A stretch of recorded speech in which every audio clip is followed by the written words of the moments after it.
Irmãos, basicamente, praticamente todas as instituições de caridade foram criadas por cristãos. Todas, pode dar o nome aí que você quiser, foram criados por cristãos. Não foram criados por budistas, por muçulmanos, nada. Tudo foi criado fruto da pregação do Evangelho, fruto de você pregar o amor ao próximo. Asilos, orfanatos, leprosários, casas de assistência social, hospitais, tudo os cristãos que batalharam para alcançar. Em Mateus 25, um trecho muito conhecido, né? Jesus fala, olha, venham benditos do meu Pai, venham para junto de mim, recebam como herança o reino que lhes foi preparado desde a criação do mundo. Pois eu tive fome e vocês me deram de comer, eu tive sede e vocês me deram de beber, fui estrangeiro e vocês me acolheram, necessitei de roupa e vocês me vestiram, estive enfermo e vocês cuidaram de mim, estive preso e vocês me visitaram.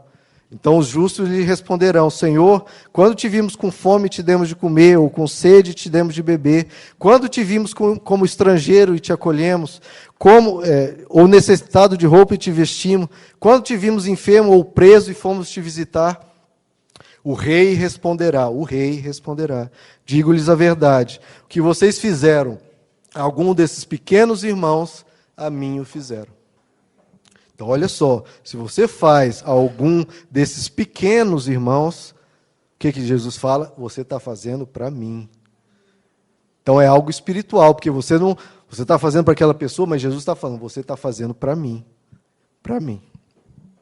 Então, aí nós temos uma tarefa de casa, irmãos. Né? Nós temos uma tarefa de casa. Nossa igreja recolhe ali, tem um compromisso de ajudar com pelo menos 12 cestas básicas a pessoas da estrutural, que tem problema de fome, de miséria mesmo, de não ter o que comer no dia.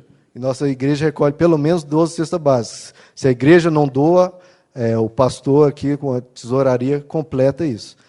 Mas eu gostaria que nunca fosse necessário a igreja completar isso, irmãos. Porque nós somos quantos aqui?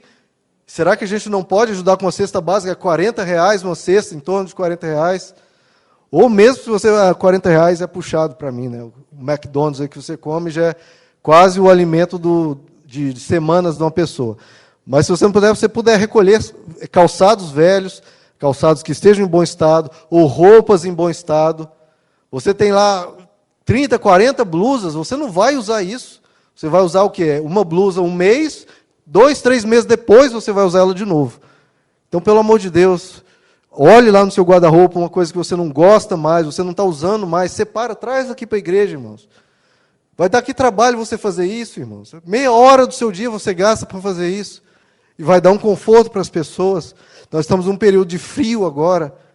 As pessoas sofrem, irmãos, sofrem. Você sofre aí com angústiazinha de alguma coisa, a pessoa está sofrendo frio.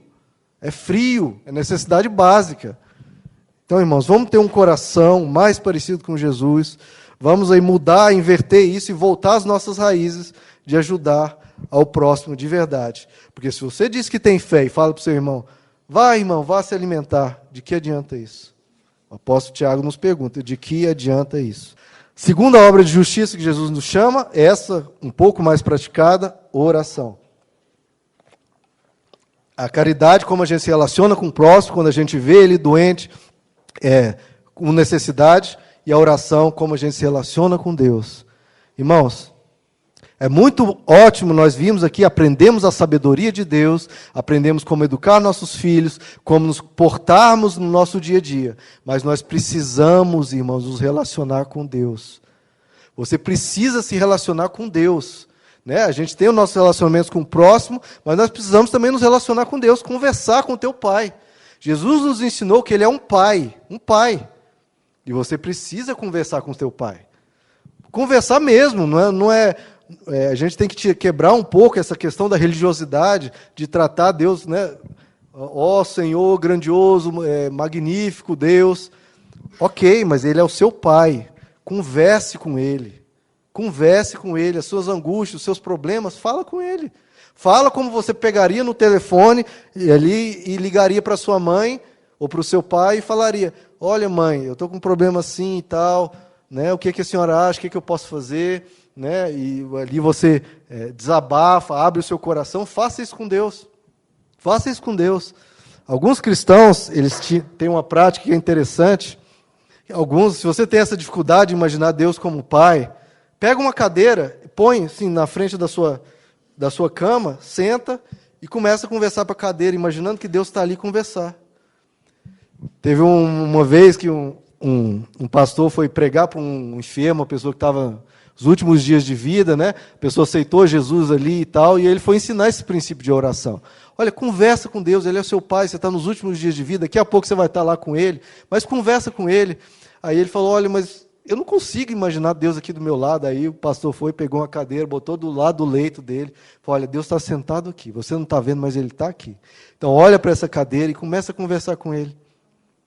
E aí o pastor foi embora, depois ficou sabendo que ele morreu, e quando voltou, contaram para ele que acharam ele morto depois de alguns dias, reclinado a cabeça na cadeira, como tivesse colocado a cabeça no colo de Deus.